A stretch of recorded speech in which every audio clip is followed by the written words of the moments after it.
कोनिदाला पवन कल्याण गारू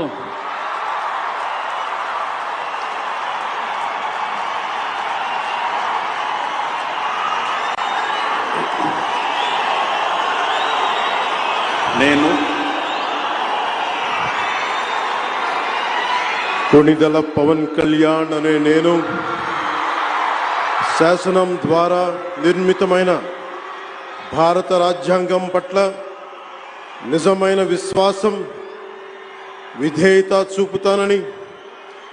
భారతదేశ సార్వభౌమాధికారాన్ని సమగ్రతని కాపాడుతానని, ఆంధ్రప్రదేశ్ రాష్ట్ర మంత్రిగా నా కర్తవ్యాలను శ్రద్ధతో